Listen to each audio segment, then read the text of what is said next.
environment, the landscape we're in now looks different than it did 3, 5, 10, 15, 20 years ago. Those who are willing to grow and change are the ones that are going to survive.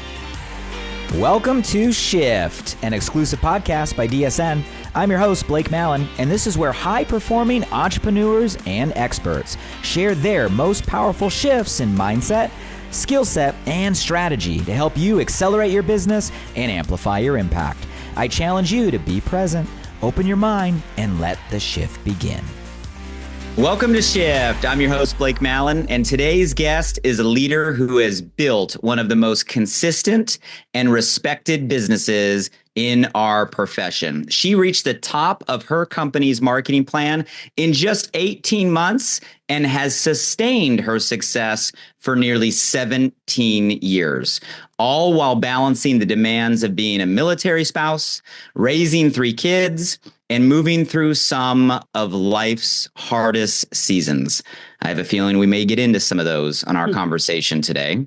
She's known for blending her heart and high performance, creating communities where people feel seen, supported, and inspired to grow. She's a servant leader, a master of building connection. We're going to get into some of those strategies today with all of you, and an example of how adaptability and authenticity always win in a constantly changing environment, especially like the one we all are in today. Her story is one of resilience, reinvention, and leading in a way that is true to your values. Please help me welcome to the show, Karen Fettes. Karen, how are you doing this morning? Good. Good morning. Thanks for having me. Well, good morning. Thank you for spending some time with us today. So I had a chance recently to hear a little bit about your story through a mutual friend who I know connected us. And I'm so excited to get to spotlight your journey for all of our listeners across the direct selling community today. So, I want to get into all of these strategies that you're doing to create the growth you're experiencing. Let's rewind real quick and tell us your story. 17 years ago, I'm sure there's been a lot of ups and downs. Give us the beginning. Give us a couple moments. Let us know a little bit about who you are. Yeah, thank you. Thank you. And again, thank you for having me. It's an honor to be here, and I really appreciate the opportunity. So I joined almost 17 years ago. I'd never been involved in direct sales before, didn't even understand the model really.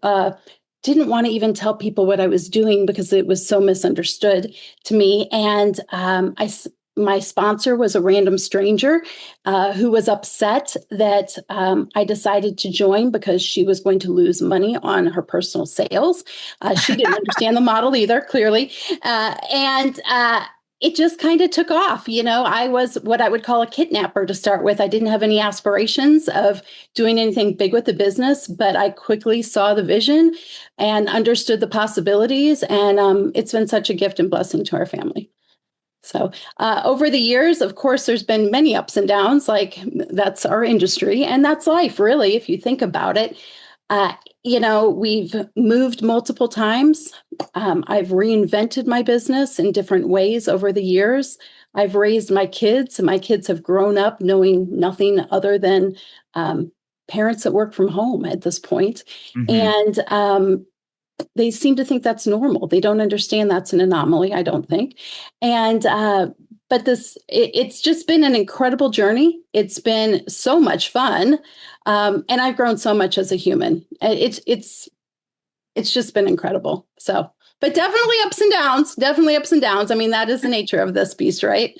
Well, I think it's the nature of entrepreneurship in general, right? And yeah. 17 years is enough perspective, right? To kind of go through the cycles and go through the seasons. And I know we'll probably get into some of that today and help people navigate the season that they're in. But I love your story. So someone that you didn't really know, there wasn't deep trust that you were a customer. They're like, oh, wait, why are you signing up?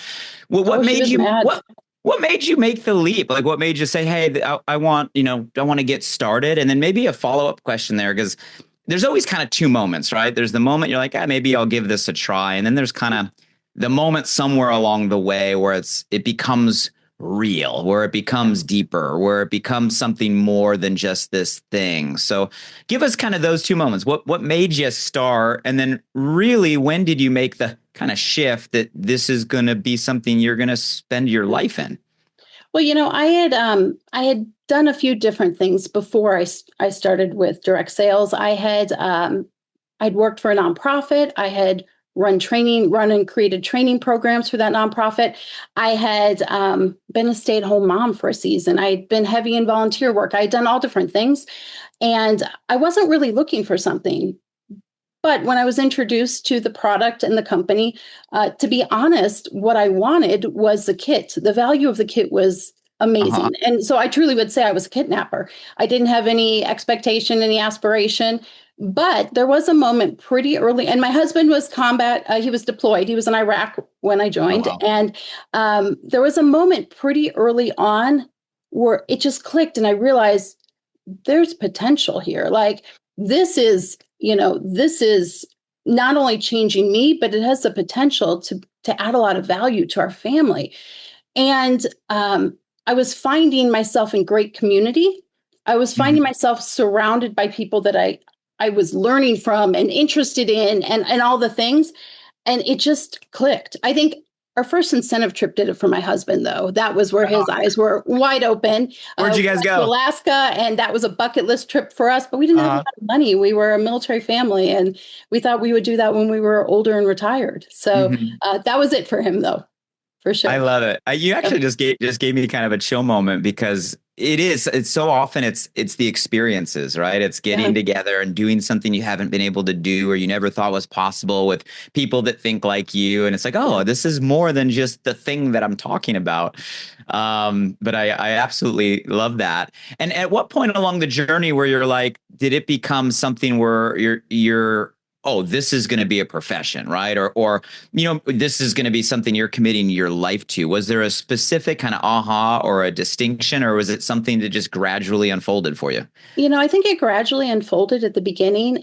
It grew pretty quickly, and I just became so passionate about it, and not just what it was doing for us, but what I was seeing happen to others. In my company, in the industry, in everything. And I just thought, I love this. I am so passionate about this. Like, I can't imagine myself not doing this. And it was probably within the first 18 months, to be honest. Mhm. It was, this is it. Like, I love this. So if you look back at kind of the 17-year journey, what is one of the high points, like the emotional high? I'm not talking about income. I'm not talking about like title or rank, right? I'm Yeah. talking like an emotional high. Take us to that moment, and then I'm going to follow up with the opposite, right? What is one Yeah. of the points where it was kind of like the bottom emotionally, and let's hear those stories. Yeah, so I think the emotional high is not probably what you're going to expect. A few years back, we had a lot of lifing. Like, we had lost three parents in a really short duration. We'd moved. We just had a lot of life happening, and I have always been a lead from the front leader. Just if you aren't walking the walk, talking the talk, you can't expect anyone else to. But I realized that in the season, I was making excuses and I wasn't doing some of the things that I'd done all my life or making them a priority. And sponsoring or recruiting was one of them. And I had Mhm. just become kind of stagnant with it. And every 6 months, I do an assessment of my business, because this is a business. Sometimes we treat it like a hobby. Some people do, but it's a business. And so I take a deep dive and a hard look at the ups and the downs in my business and what needs work. And I had noticed this trend that my recruiting wasn't what it should be personally. And, but I wasn't doing anything about it. And I had kind of this moment of realization where I thought, Karen, like, are you the problem, or is something else the problem? Like, is it Mhm. your life? Your life is busy. You have every excuse not to be doing this. You've had all this life happening. Is it the industry? Is it the company? Are people not joining? Is there evidence of success? And I looked around and I realized I was a problem. And so I made a pretty big mindset shift that I was going to get out of my own head, get out of my own way. And in doing so, my everything changed with my sponsoring. Like, I went from being in a crazy dry spell to recruiting 100 people. And it was not overnight, but it was a complete mindset shift. But it revitalized the energy in my business. It was like a high for me, because I realized, you know what? You choose all along this journey at any point. It doesn't matter if you're brand new, if you've done this 30 years, you choose what comes next. and where you go with it. So you can reinvent yourself. You can start over from scratch. You can relaunch at any point. And that was a high for me, honestly, recently. So before we go to the low, because Yeah. I want to go one layer deeper there, because you're right, that was not an answer I think No, anybody not listening at all. is probably going to expect. But I believe that, right? Sometimes our emotional highs, it's not the win, it's not the trophy, it's not the medal, it's not the title. It's when we do something that makes us proud of ourselves, right? And often those moments are not where other people would think is the top, right? But let's go deeper there, because that's a big decision. And it's also a huge level of not only mindset, but kind of emotional maturity, right? Or emotional intelligence for someone to say, wait, it's not the company that's the problem, or the product that's the problem, or the marketing plan that's the problem, or the thing that's the problem. It's looking in the mirror. How did you get to that point? I mean, have you had a routine of personal growth? Was it something that you read? Was it a mentor that you said? Was it, something that you were looking like? How did you get to the point where you looked at yourself in the mirror and you're like, no, I'm the problem and I can change this? Because there had to be more behind that to get to a point where you could make that decision for yourself. How did you get there? So there's a couple of things. I've had some really great mentors. Obviously in this, you don't get to the top without that kind of thing. But personal development's always been huge for me, and you always have to keep learning.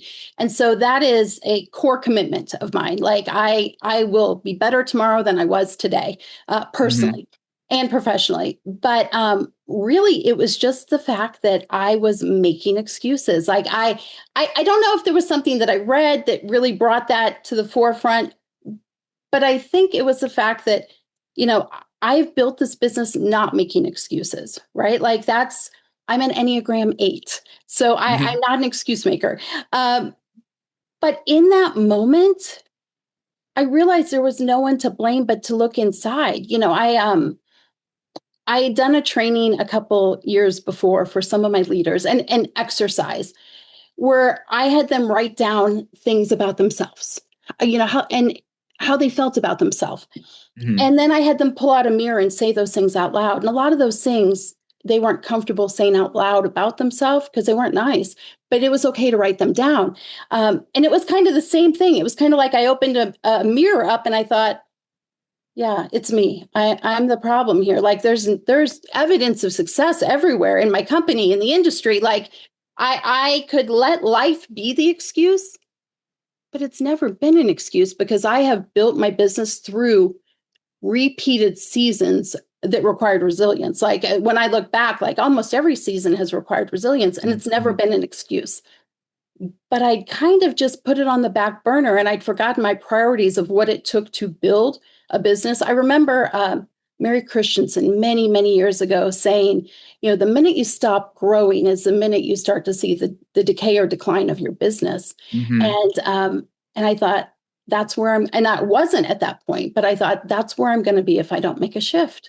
If I don't take personal responsibility, if I don't look in the mirror and realize that this is within my control, then, I'm not walking the walk and I'm not being the authentic leader that I want to be. So, and I think COVID also, I know the C word, but I think that it had changed my behavior. I didn't leave my house. I mean, I could have Instacart delivered. I could have DoorDash show up.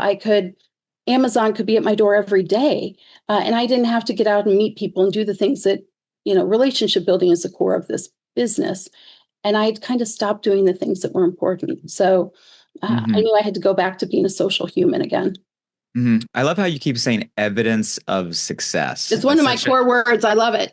Yes. It's such a great frame. And for everybody that's listening, right now, if you look around, right, your company, your path, where can you find the evidence of success? Because I think if we ask ourselves that question, right, and there's so many great companies and so many great products and services our channel brings to the market. I bet if you're listening right now, if you choose to look, you're going to find evidence of success all around.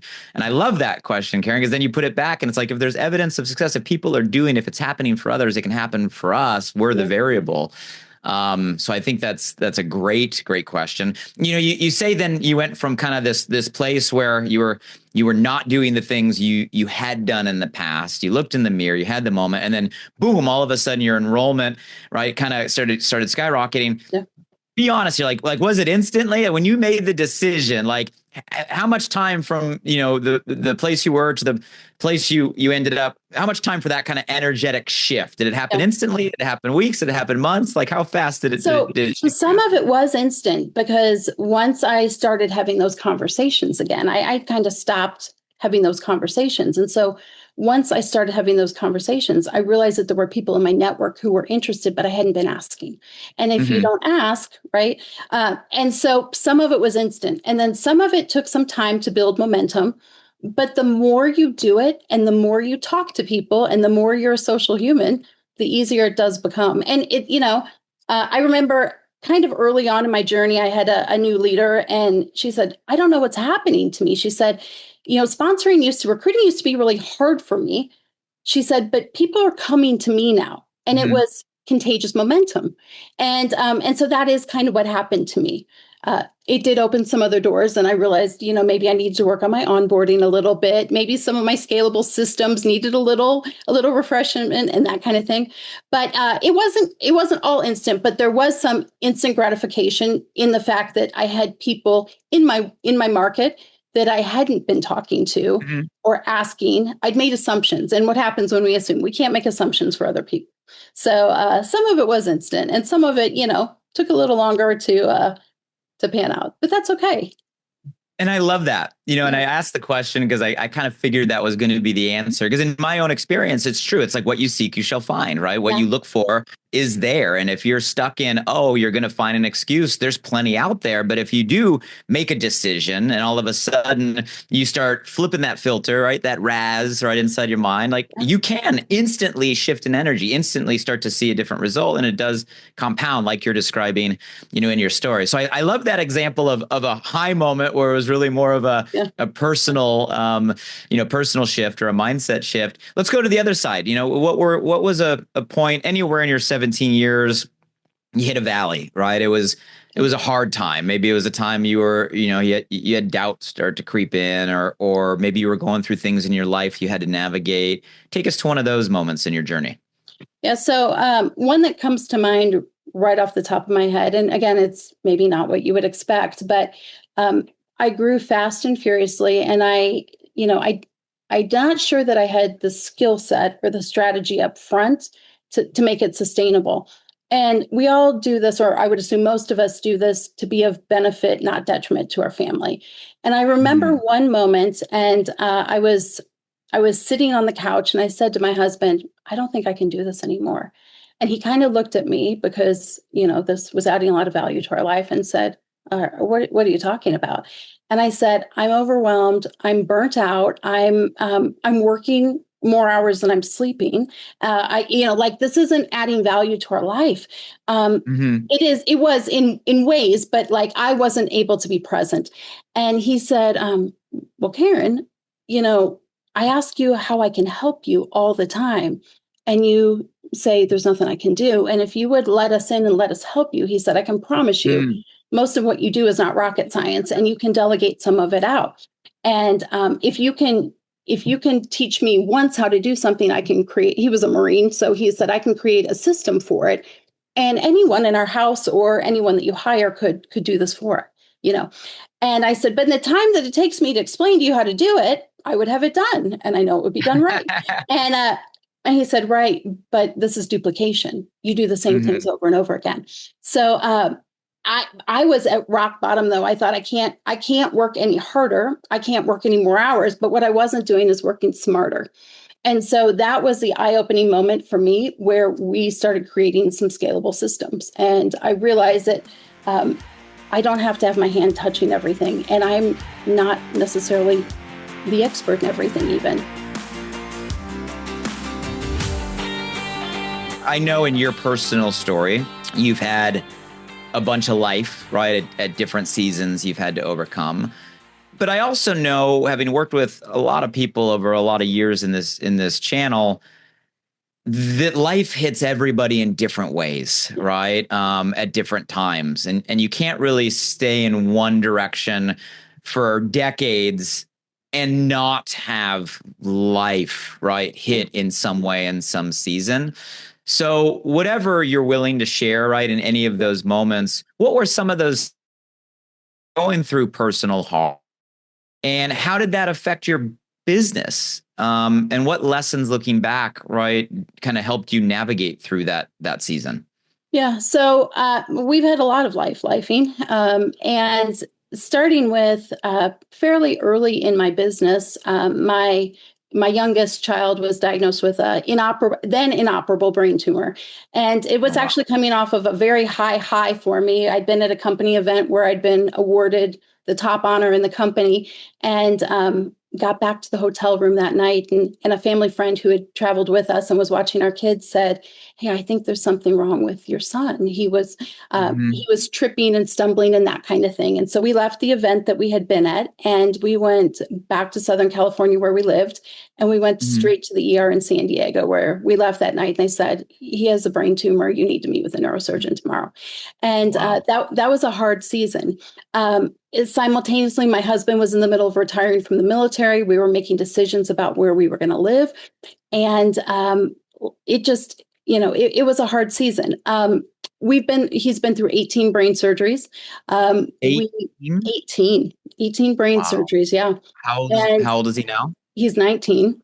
Yep. Okay. 19. And I wasn't sure at some point if he would make it to 19, but Mhm. he is the epitome of resilience. And it's interesting, if you have a chronically ill child, um, the strength and the endurance that they have, it's hard not to model that yourself, because who are you to be upset with the minor inconveniences or the headaches when they're going through the things that they're going through with the mindset that they have. So, Mhm. but because of our business, I can, work from anywhere. So I could work from Mhm. hotels, hospitals, that kind of thing. One year we lived 300 nights in hospitals and hotel rooms, Oh, just to get wow. the best quality care that we could. And it, in hindsight, while I wish doesn't have to endure what he's gone through, so many blessings have come from the journey, though, right? Like, Mhm. um, from a business perspective, I learned definitely to work harder, and I'm sorry, to work smarter, not harder. I learned to utilize the time that I had. I learned to simplify my business and work in a way that I could work from anywhere, quite honestly. Mhm. And I learned that everything had to be simple. Everything I Mhm. did had to be duplicatable. It had to be simple. But I also learned that I had to lean on others in the season, and that I didn't have to be the voice and face of everything. And so I really leaned into empowering and enabling my leaders. Like they're, nothing that I do none of my success is a culmination of what I do. It's a culmination of our organization's work, right? Mhm. And when we lead together, we lead stronger. And so that was a big lesson in that season. We've gone through other things. My husband had a heart attack a few years ago, um, a pretty significant heart attack, and that, we had to make a lot of lifestyle choices, Mhm. changes. I realized in that season that in my business, I was taking care of everyone else, and I wasn't taking care of myself. I had gone through this season where I had stopped exercising. I had stopped eating well. I'd stopped making sleep a priority. I'd stopped taking care of myself other than personal Mhm. development. And, it's like when you get on the airplane and they tell you, you have to put that oxygen mask on others, on yourself before you put on your child next to you. It's true. Like, I had to take back taking care of myself, because I couldn't take care of my family or lead my organization if I wasn't physically and mentally in a better personal space.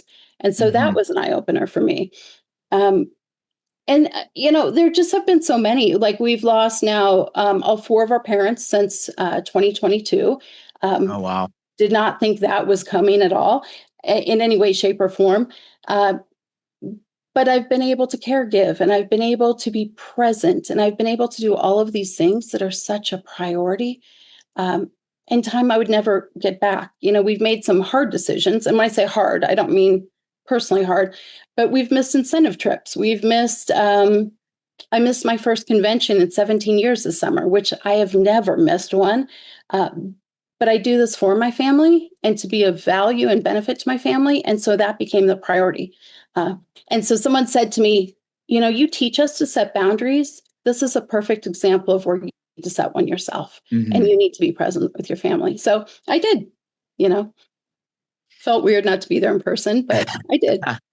Well, Karen, thank you for sharing all of that.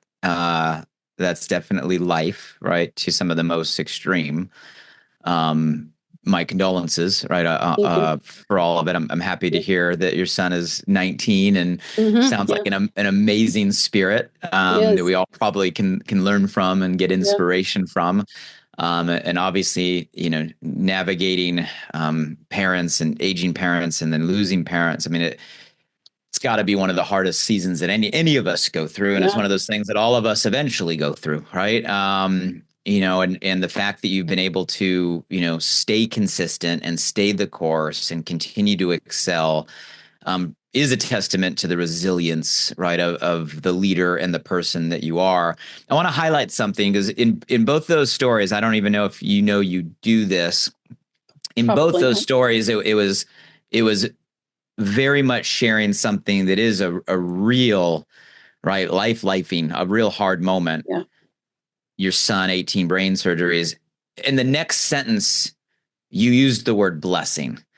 And you went and shared a variety of blessings that came through it. And you shared, obviously, just now what you've been navigating very recently with your parents. And immediately your next sentence, you started to highlight the positives that are coming from it.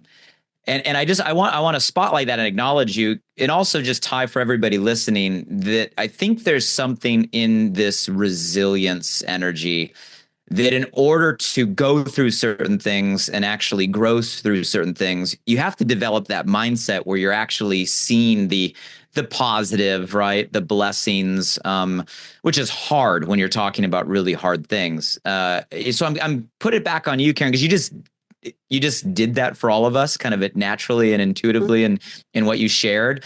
Have you always had that mindset? Like, have you always been able to kind of like, choose that perspective or is that something you developed? Or give us some insight into how you're able to go through these type of situations and actually extract, right, some of the positive value or the blessings or the gifts through them.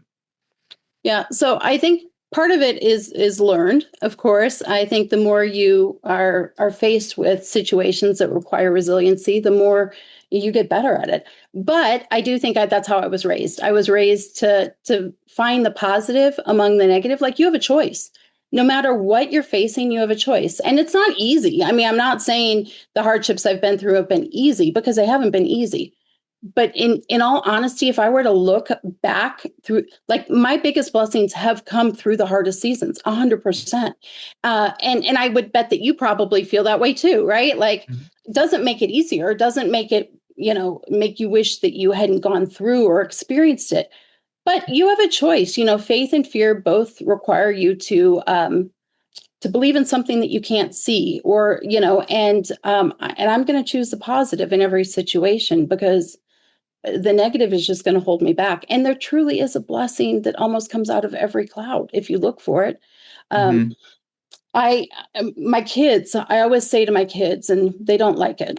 I've always said, you can't get upset about the results you don't get for the work you don't do. And the same with life. Like, you choose what you're going to focus on. Are you going to focus on the negative? Because that is going to steer you down a completely different path than if you choose to focus on the positive and find the blessing in the situation. It is a choice. Resiliency is a choice. But yeah, there is some learned muscle to it, I'm sure. I'm smiling because it's kind of a theme that's coming out in most of the stories that you're sharing. It's kind of like what you feed grows, what you starve dies, Yeah. what you focus on expands. But even to the story we started off with on your recruiting, that you chose to say, hey, you know what? There's evidence of success on the issue. I'm going to make the shift, and instantly you started to get traction, all the way down to the hardest seasons where maybe that muscle really gets tested. I read something that you wrote where you kind of said that your own self-worth is no longer tied to the achievement or the dollar sign or the rank, right? Or go a little deeper there. Like, what do you mean by that? Where does this self-worth, self-value come in, and how did you get there? I feel that a lot of people in our industry, they tie their self-worth or their value to the accolades they receive, not only from the company that they're involved with, but often from their peers even. Mm-hmm. And I think it's a really slippery slope, because if you're finding all your validation, self-worth from the recognition or the praise that you're getting from others, like, that never lasts, right? That is not why you started this business. I would assume in most cases that is not what will sustain you or keep you in this business. And if Mm-hmm. you don't have some boundaries around that, you're going to set yourself up just for long-term failure. There are always ebbs and flows in this business. My goal is always that I don't want to be on a stage. I want to have raised leaders who are taking the stage. And I want to be proud of them having that experience, and that I don't need to be the relevant and the visual. Um, but it is hard sometimes, because as you grow as a leader and as you start getting some of this recognition, it's very easy to pat yourself on the back, let that go to your head and that kind of thing. But long term, it's dangerous for sure. I set some boundaries. I focus on, what are my personal goals? What do Mm-hmm. I want for my family? But most importantly, and especially with aging parents, and this is a whole new season, right? Like, with aging parents, I've realized I've done a lot of thinking about, what do I want to be remembered for? Mm-hmm. When at the end of my life, it isn't, how much money I made. It isn't how large my organization is. It isn't, but it's the impact that I've had on others. Mm-hmm. It's the impact and the legacy of my life. And so that at this point is totally what guides me.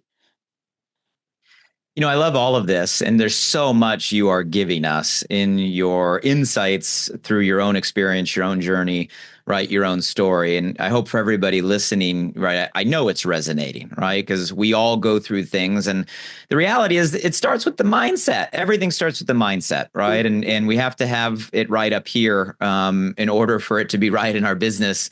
We have to have the energy ourselves, right? In order to give energy to others. So this is the most relevant stuff when it comes to leading people in this industry and in communities.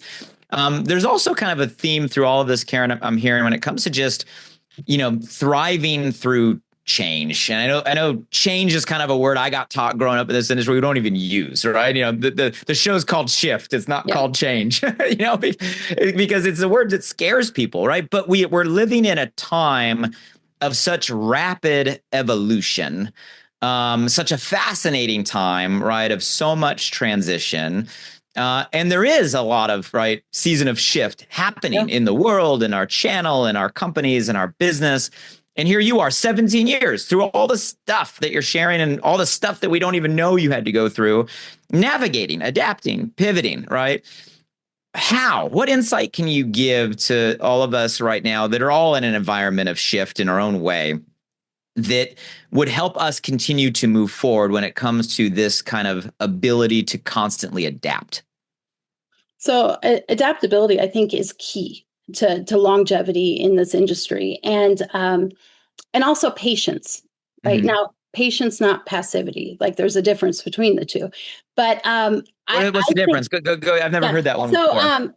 patience is, in my opinion, like staying in motion while you're waiting. Like, you're still working, but you know that there's going to be a culmination from the work you put in. Passivity is sitting and waiting for something to happen, and one moves you forward, and one kills you, basically. One is decay and decline, and the other is growth.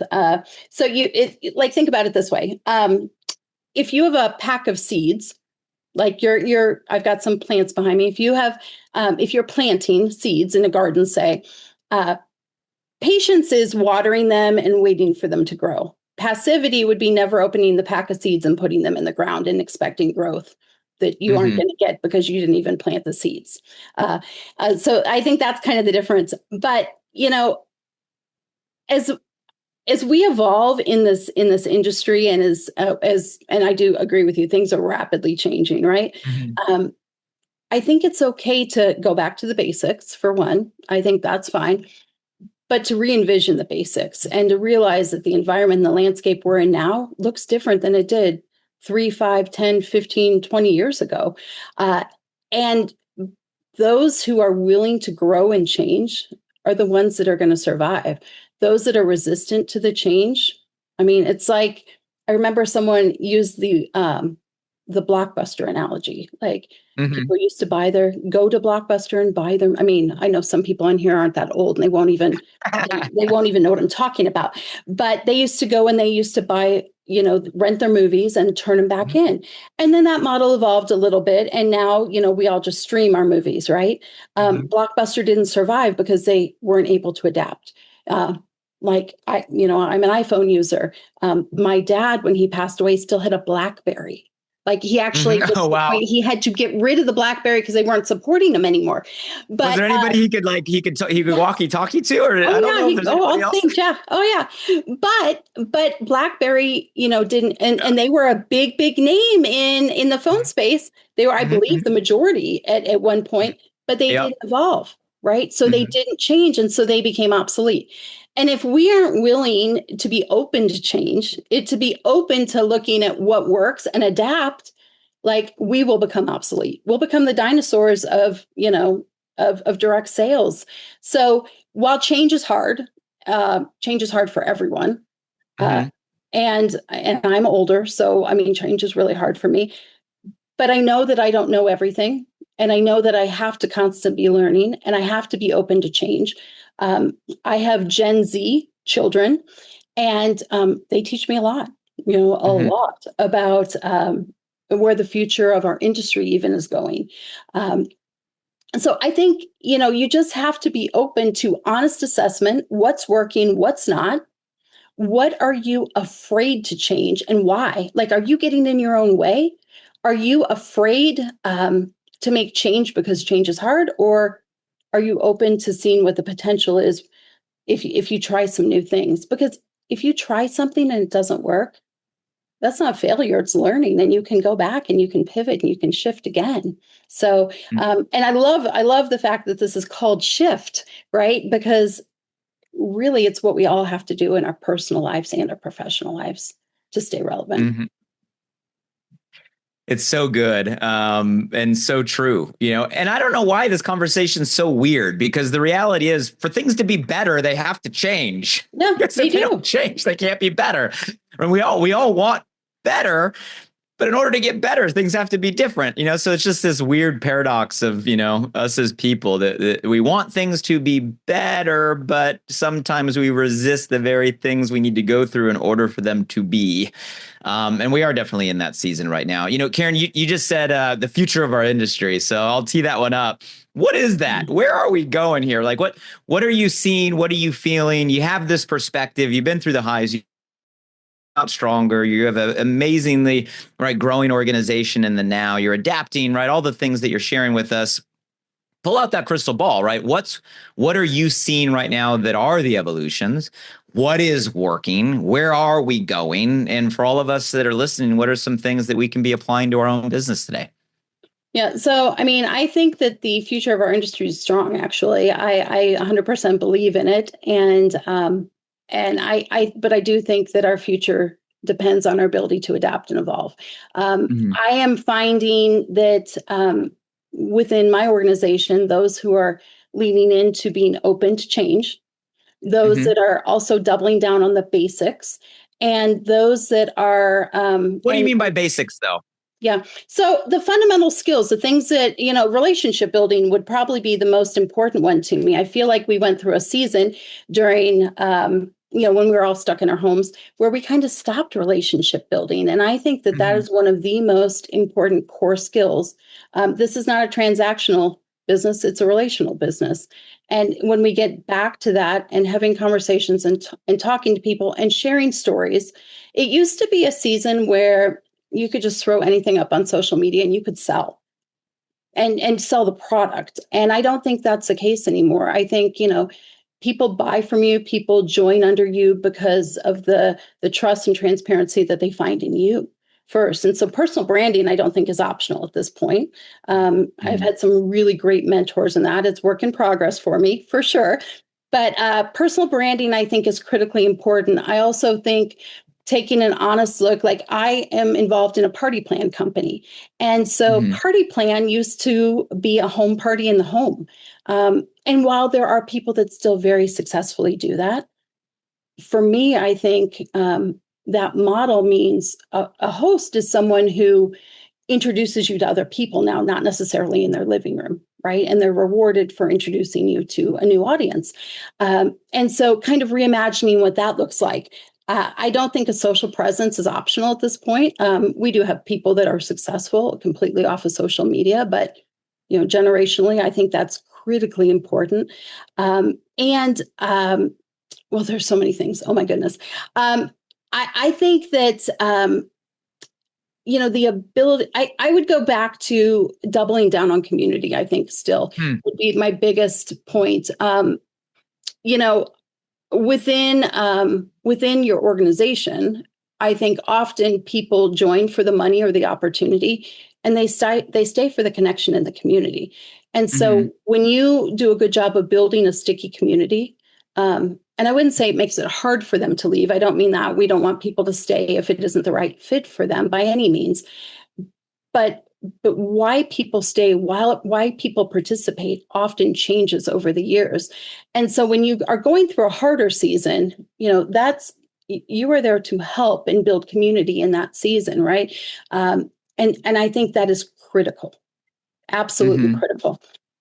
Other things that I think are shifting in our industry or that are changing,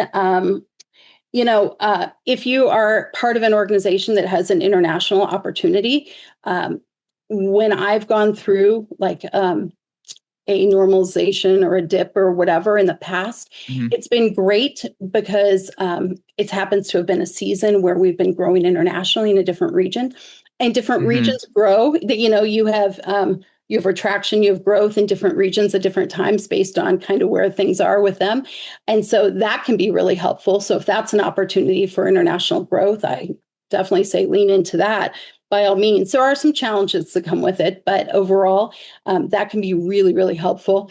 But I think that we are just, I think our industry is strong. Um, I think we have years of evidence of that, right? And the companies that do adapt and shift, I think they'll be okay. I think there's a lot of noise right now, and I think if people put their blinders on and they don't worry about what's happening with company XYZ or, with their neighbor's company or whatever, and they just dial in and focus on the skills that they know are important and controlling the things that they can control, the reality is there are limits to what you can control, you know. So but when you focus on those things, you're doing the best that you can do. So good. I mean, such a great list. I hope all of you listening right now just rewind that whole section and listen to that like 10 times. And Karen, I love the language you're even giving us, normalization, right? When we go through a normalization or a dip or a season, because so often, and I remember the first time you go through that as an entrepreneur, you think everything's wrong, something's broken, it's not working. And then you get enough time and perspective and tenure, you realize it is normal, it is seasons, it is dips, and it is something everybody goes through. I heard building community a couple times, and I instantly went back to the visual of you and your husband on the Alaska cruise. There was community in that experience that got you right, saying this is what you want to do. Before we kind of go to some maybe rapid fire questions, what are like 3 tips, like building community? What does that mean? What are like 3 things you do or 3 things we can do to kind of build community in the season we're in today? Yeah. So, and this is kind of a personal passion of mine. It won't resonate with everyone by any means, but my organization's always been geographically spread. Like we were a military family, and so we knew people who knew people who knew people, and none of them were local. And so my organization has never just been like in one region of the U.S. or that kind of thing. And so I have really leaned into. I feel that I'm called to gather people, like that. The word "gather" I hear over and over. And so I've done that in a lot of different ways. We still, I know that everyone has Zoom fatigue, but my organization still, my leaders still want to meet every week. I offer a Work It Wednesday, community building event for my entire organization every week. It's not a formal training. It's a place to show up, ask questions, get help, that kind of thing. But I love hosting events. I love hosting leadership retreats and that kind of thing, because when you can bring people together in the same room in person, it changes everything, right? Like the accountability, all of those things. The other thing that is really important for me for community is, I want people to know that I am available to them. I want people to know that I'm a safe place to ask questions and to get help. They do know that I'm a little tough love, and I will kind of call them out sometimes. But we've also worked really hard to create a positive culture. And so a positive community would be probably the most important piece to me. You are welcome to have problems and to need help. But if you have a concern or criticism, you need to take it to someone that can actually help, or you need to come at it with a positive solution. So I'm real big on we're not just a venting zone, right? Like we are not just a place you can come and complain about whatever you want. If you want help and you want to make a change, that's great. And we're here to help you do that. But I think protecting your culture, protecting your community, and making it a positive, safe place to ask for help, creating community and opportunities for people to gather, whether that's virtually, in person, in conjunction with a corporate event. And if you don't have that in your upline, that is okay. You can find accountability with any peer in the industry. They don't even have to be within your company. Some of my best masterminding opportunities have come from networking with other women at the top of their companies. I learned, we're not competition. Like we are so much better when we collaborate. So I would say those would be kind of the, creating a positive culture and a place that's safe for people. And really leaning into how you can gather people, whether it be virtually, whether it be in person, and that kind of thing. And then showing your authenticity. I felt that there was a huge season where I felt that I had to show the highlight reels, and the highlight reel doesn't resonate with everyone. Like people need to see that you can do this when it's hard. They need to see you working in real life and that life does happen to you. So. Because it happens to all of us. That's absolutely true. And when we share that and get vulnerable, it becomes real, and the level of connection and relationship, right, will go to a place that it just can't if you're just doing the highlight reel on Instagram. Karen, so good. I want to leave a few minutes for closing thoughts or anything on your mind or your heart. But before we get there, can we just do a rapid fire round? This is like 3 questions I've asked most guests. No right or wrong. First thing that comes to your mind in like a single sentence, right? So, and it really, you've given a lot already through your examples and your journey and your stories of mindset shifts. But the concept of the show, it's not just about like the season of shift we're in or the shifts we have to make in strategy. It really comes down to what we've been talking about this entire conversation. It starts with our mindset, our perspective. So my question for you, right, on a business side, right, if you look at your career, your 17 years, all the ups, all the downs, what has been the single most significant mindset shift, right? Belief shift. You went from telling yourself one thing to telling yourself another that has led your business to where it is today. I think the biggest mindset shift for me was the fact that, this is a hard one. No right or wrong, just one. It could be anyone. I think the biggest mindset shift for me as a somewhat of a perfectionist, Enneagram 8, was the fact that I don't have to have all the answers and I don't have to do it alone. And my organization is better when I don't, when I lean into help. I love that. So second question, same question. but on your personal journey. So put business aside and the success aside and, all the community building aside, right? Karen Fettes, as a human being, what has been one of the biggest mindset shifts in your personal journey so far?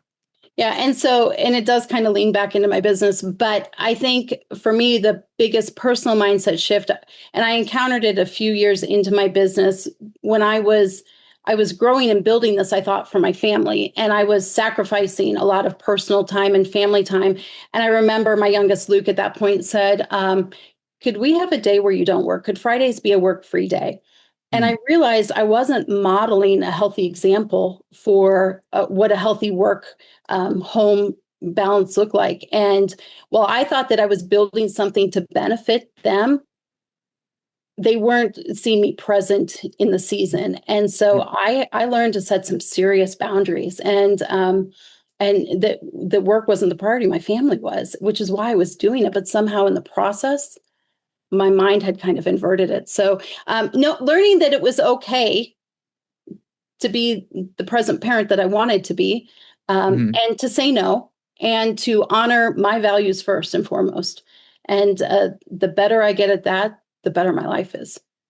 I love that.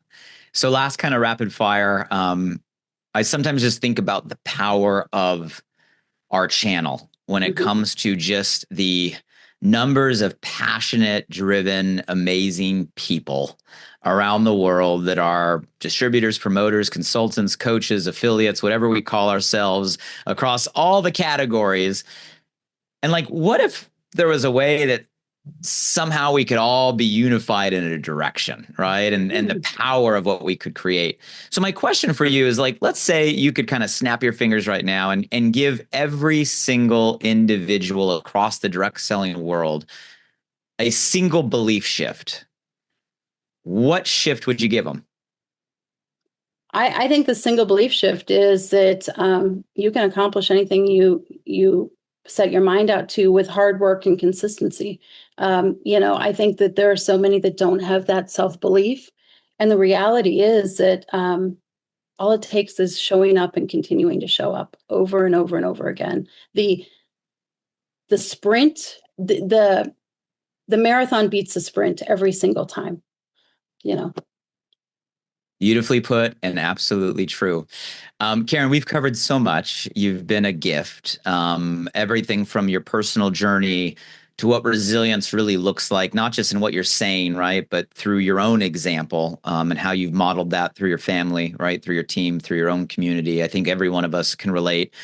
We all go through lifing, right, at certain times, and it's how we choose to show up. I love your lens, right, of all of us can learn how to choose the positive, right? Look for the blessings, look for the gifts. And I think we all, if we look back and are honest with ourselves, we'll probably find the same thing you shared, that it is those hard times that we grow the most, we become the most, right? And sometimes those low points can actually be, right, the high seasons when you look back, like you've shared.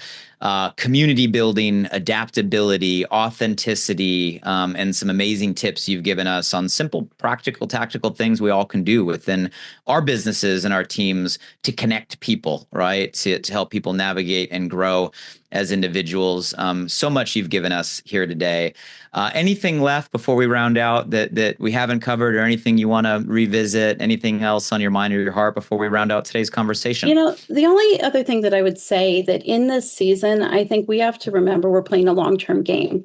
Sometimes, people look at it as short-term success. And if you do master that consistency, and you aren't looking for the instant win, like the long-term payout from this so far beats the instant short-term gratification. So view it from a long-term lens, show up consistently, and one foot in front of the other. That's all it takes.